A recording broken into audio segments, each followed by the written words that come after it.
네, 강유정 대변인입니다. 이재명 대통령은 오늘 오전 정부 세종청사에서 제10차 국무회의를 가졌습니다. 오늘 회의에서는 중동 상황 관련 대응 현황, 국민성장펀드 추진 현황 및 향후 계획 등 5건의 부처 보고와 균형 성장을 위한 지방 우대 방안에 대한 토의가 있었습니다. 이어 법률 공포안 4건, 대통령 영안 36건, 일반 안건 2건 등 42건의 안건이 원안대로 의결되었습니다. 이 대통령은 모두 발언에서 중동 상황 장기화로 취약계층을 비롯한 서민들의 삶이 어려워지고 있음을 언급하며 국회에서 전쟁 추경이 신속하게 집행될 수 있도록 관계부처가 다각도로 노력해 줄 것을 주문했습니다. 검찰개혁과 관련해 갈등 의제일수록 이야기할 기회를 주고 끝장 토론으로 수용성을 높여야 함을 짚었습니다. 동시에 수기와 토론의 중요성에 대해서도 지적했습니다. 또한 이 대통령은 5.18 정신과 부마 항쟁, 지방자치 강화 및 계엄 요건 강화 등 국민적 합의가 가능한 사안부터 단계적으로 개헌하는 방안을 정부 차원에서도 공식 검토하도록 지시했습니다. 중동 상황 관련 대응 현황을 보고받은 이 대통령은 유류세 인하 등 세금 감면 방식보다는 국민들에게 동일 금액을 직접 지원하는 방식도 검토할 필요가 있다고 짚으며 신속한 추경을 재차 강조했습니다. 이어 이 대통령은 경제가 선순환할수록 할 수 있도록 세금 감면 제도를 정비할 것을 관계부처 장관에게 지시했습니다. 토의 안건으로 상정된 균형 성장을 위한 지방 우대 방안에 대해 들은 이 대통령은 해수부 이전에 대해서는 예상 이상의 효과가 있었다고 평가하면서 추가적인 정부 부처의 분산은 없음을 확실히 했습니다. 또한 이 대통령은 금융위의 국민성장펀드 추진 현황에 대해 정부가 재정으로 일정 부분 수익을 보전하고 관리하는 이른바 안전한 투자처를 국민들에게 확대하는 것이 중요하다고 강조했습니다. 비공개로 이어진 회의에서 이 대통령은 국정에 대한 국민 평가가 좋아지고 있다며 국무위원들을 격려했습니다. 이어 우리가 쓰는 시간은 국민 모두의 5,200만 가치와 직결된다 강조했습니다. 국무회의 종료 이후 이재명 대통령은 세종 근무 공직자 격려 오찬을 가졌습니다.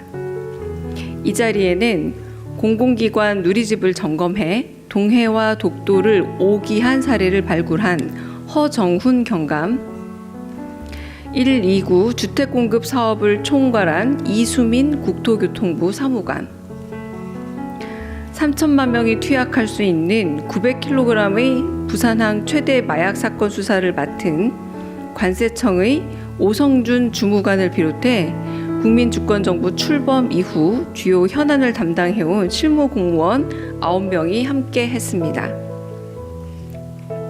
이 대통령은 참석자들에게 다들 어디서 왔는지를 물었고 천용희 사무관은 군산에서, 오성준 주무관은 부산에서 왔다고 답했으며 나머지 참석자들은 모두 세종에서 왔다고 말했습니다.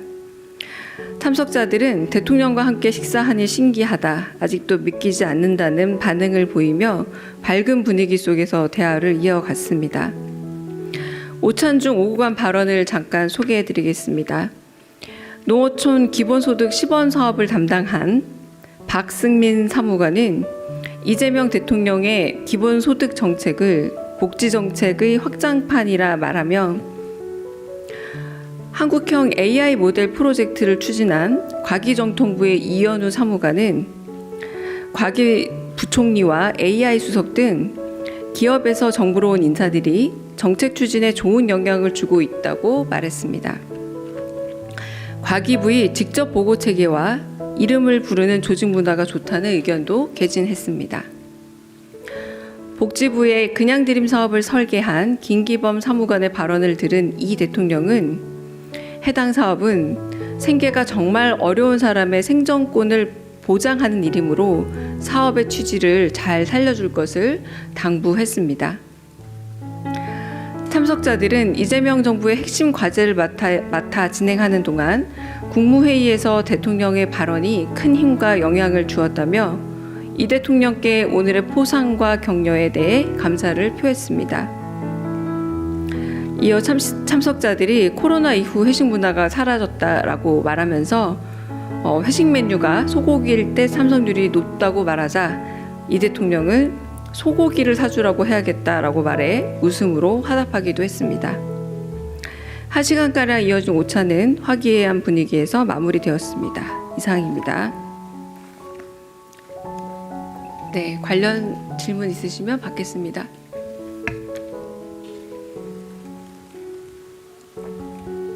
예, 국민일보 최승욱입니다. 네. 대통령께서 오늘 전쟁 장기화를 언급하셨는데요. 청와대나 대통령께서 전쟁 장기화 가능성이라고 판단하신 근거가 혹시 뭐가 있으실지, 어떤 상황적 근거나 이런 것들이 있으실지 궁금하고요. 그다음에 차량 오부제 검토를 지시하셨는데 그거랑 전쟁 추경 말씀하시지 않으셨습니까? 그런 두 가지 말고 좀 범부처의 대응 방안들이 좀 뭐가 논의되거나 검토되거나 토의된 것이 있는지 궁금합니다. 전쟁 장기화는 혹시나 하는 우려에 대한 대비라고 보시면 될 듯합니다. 장기화가 뭐 예상된다라고 한다라기보다 혹여나 어떤 상황이 있을지 모른다라는 점에서 대비 차원이라고 보시면 될 듯하고요. 혹시나 모를 대비 차원에서 관심에서 지금 주의로 격상되지 않았습니까? 그런 것처럼 혹시나 갑작스러운 격상이 혼란을 준다거나 불편을 초래해서는 안 되기 때문에 격상될 시에는 차량 10부제 내지는 5부제도 실시할 수 있다. 그리고 물론 공공기관에서 먼저 실시할 수도 있고 민간 영역으로 확대될 수도 있지만 이런 가능성을 생각하는 것과 아예 없다고 생각하는 것은 매우 큰 차이가 있다고 여기는 것이 대통령의 평소 생각입니다. 그러므로 지금 장기화가 예측됨으로 이 부분을 말씀한다라기보다는 혹여라도 그럴 우려가 있을 수 있다면 이 부분에 대해서 먼저 준비하고 대비하고 그럴 가능성이 0.00 몇 %라고 있더라도 국민들에게 이런 우려에 대해서는 알리고 대비하는 게 낫다라는 차원에서 말씀을 드렸다라고 봐주시면 되겠습니다. 네. 네.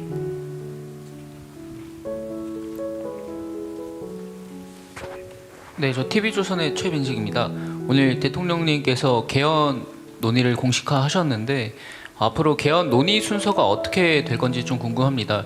일단은 법제처에 정부의 공식 입장을 정리하라고 먼저 지시를 해주셨는데 그럼 법제처가 헌법 가안을 만들면 그걸 국회 개헌특위로 넘기게 되는 건지 아니면 또 다른 방법이 있는 건지 궁금합니다. 그 말씀은 조금 차이가 있는 것 같습니다. 개헌 논의의 공식화라기보다 그 모든 논의들은 입법 과정이 있고 행정적 절차가 있기 마련입니다.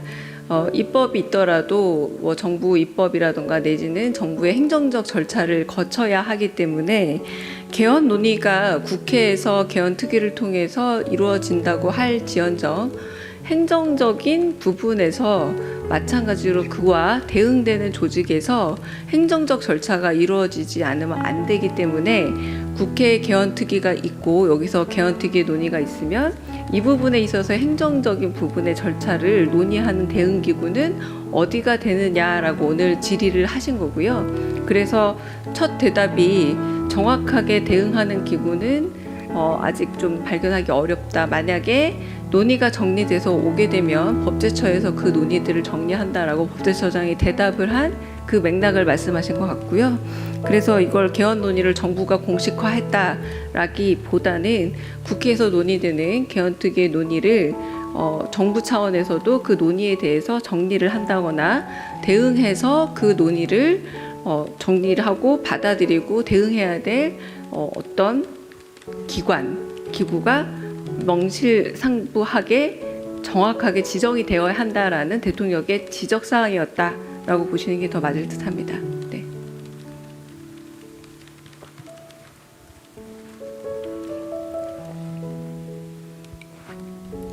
예, 대변인님 매일경제 성순입니다. 대통령께서 국무회의 모두 발언하실 때 부동산 세제 관련해서는 뭐 핵폭탄 같은 거라면서 이제 뭐 최후의 수단이지만 이제 쓰지 않으면 좋겠지만 써야 할 때는 이제 써야 할 수도 있으니 준비를 해라 이런 취지의 말씀을 주셨는데 또 오늘 오후에 홍익표 정무수석 같은 경우에는 보유세 같은 경우에는 검토하고 있지 않다고 좀 말씀을 주셨거든요. 그래서 뭐 비공개 국무회의에서 부동산 세제에 대해서 뭐 추가 논의가 이루어져서 이렇게 수석께서 방송 인터뷰로 그런 말씀을 하신 건지 그리고 또 뭐 세제 관련해서 뭐 금융위든 재경부든 대통령과 좀 어떤 보고라든지 논의가 이루어졌는지 좀 밝혀주실 만한 부분이 있으면 부탁드리겠습니다. 네, 부동산 특히 부동산 보유세는 최후의 수단이 맞습니다.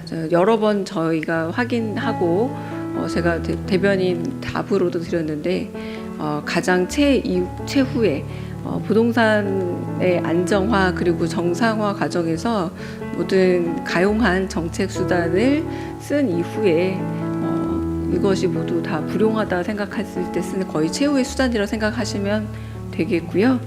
네, 그래서 지금 현 단계에서 생각하고 있지 않다는 정무수석의 말씀을 들어주시면 될 듯합니다. 보유세는 최후의 수단이라고 생각해 주시면 되겠습니다. 네.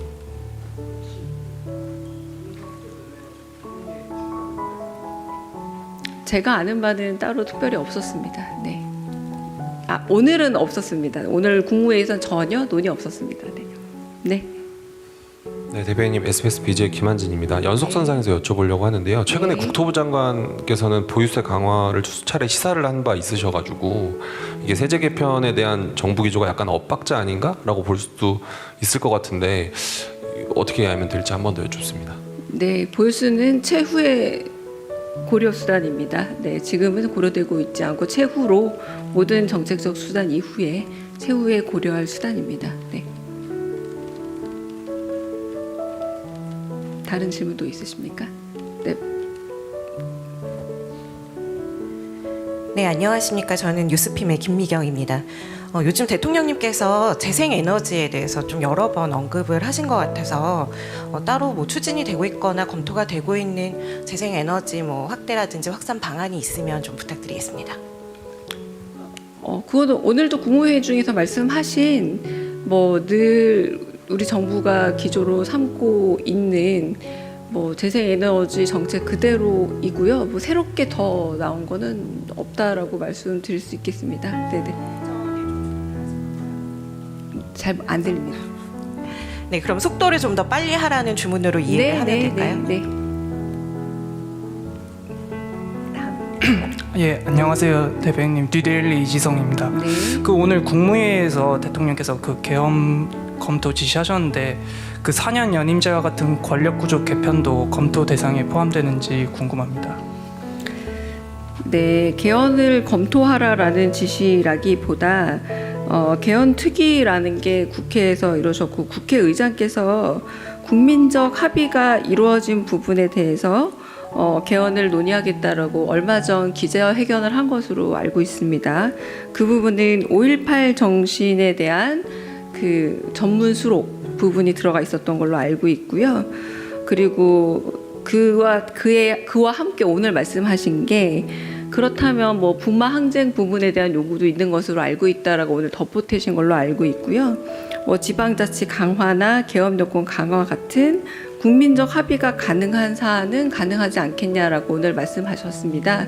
그러니까 이 부분 정도이지 다른 부분에 있어서는 말씀하신 바가 없고 오늘 말씀하신 내용이 전부 다 그리고 제일 중요한 건 국민적 합의라는 부분 이 부분이고 아까 말씀드렸던 것처럼 개헌특위가 국회에서 진행이 되고 논의가 만들어져 간다고 하더라도 행정부에서도 그 논의를 행정적으로 또 마찬가지로 대응할 수 있는 기구가 마련돼야 된다.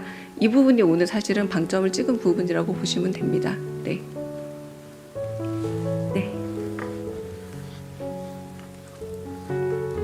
예, 저 내일신문 김여선입니다. 트럼프 대통령 군함 파견 언급 관련해서 지금 공식 요청이 있었는지 아직은 물밑소통 단계인지 여쭙고 싶고요. 개헌 관련해서 하나 더 여쭈면 기구를 지정하는 게 더 방점이 있다. 정부에서도 대응할 수 있는 기구를 지정하는 게 더 방점이 있었다고 말씀을 해주셨는데 아까 대통령 말씀 내용을 다시 생각을 해보면 정부가 주도할 단계는 아니지만 정부 차원에서도 공식 검토하고 입장을 정리하는 게 좋겠다고 말씀을 하셨어가지고 이거는 국회에서 어떤 논의를 해오기 전에 정부도 어떤 사전 검토를 해보자라는 뜻이라고도 받아들여졌는데 그건 아닌지 어떻게 이해될지 여쭙습니다. 대통령 말씀을 일단 두 번째 먼저 말씀을 연이어 드리면은 아까 제가 브리핑했던 내용처럼 5.18 정신, 부마 항쟁, 지방자치 강화, 계엄 요건 강화, 국민적 합의가 가능한 사안부터 단계적으로 개헌하는 방안 등 정부 차원에서 검토할 부분은 검토해보자. 개헌 특위가 입법부에서 가는 것만으로 이 이야기가 입법부만으로는 갈 수 없는 문제이므로 그에 대응하는 정부 차원에서 이 논의도 당연히 국민적 합의에 대응하는 기구를 마련하는데 아까 대답을 좀 들어보셨지만 아직 거기에 대한 전혀 대응이 좀 아직은 좀 미비한 상태지 않습니까? 그러니까 대응 기구부터 마련해서 이 부분에 대한 대응을 해나가야 된다. 1차적으로 그렇게 말씀하셨다고 보시면 될 것 같고요. 트럼프 대통령이 발언한 내용에 대해서는 저희가 여전히 좀 신중하게 보고 있고 예의주시하고 있고요. 우리 정부는 중동 정세와 관련해서는 관련국 동향도 면밀히 보고 있고 또 우리 국민 보호가 가장 우선적이고 또 에너지 수송로 안전 확보도 매우 중요하기 때문에 종합적으로 고려하고 모색하고 있습니다. 네. 네. 네, 대변인님 아시아경제 송승섭 기자입니다. 앞선 질문이랑 좀 비슷한 것 같아서 좀 죄송하긴 하지만 그래도 확실히 여쭤보고 싶어서요. 그러면 앞으로 정부 차원의 개헌안 제시는 별도로 없을 것으로 보면 되는 것인지 아니면은 앞으로 좀 검토를 해서 정부 차원의 별도 개헌안을 낼 가능성도 있는 것인지 궁금합니다. 그거는 아직 거기까지 검토를 해서 낼지 안 낼지의 단계에서 이야기할 상황은 아닌 듯합니다. 네네.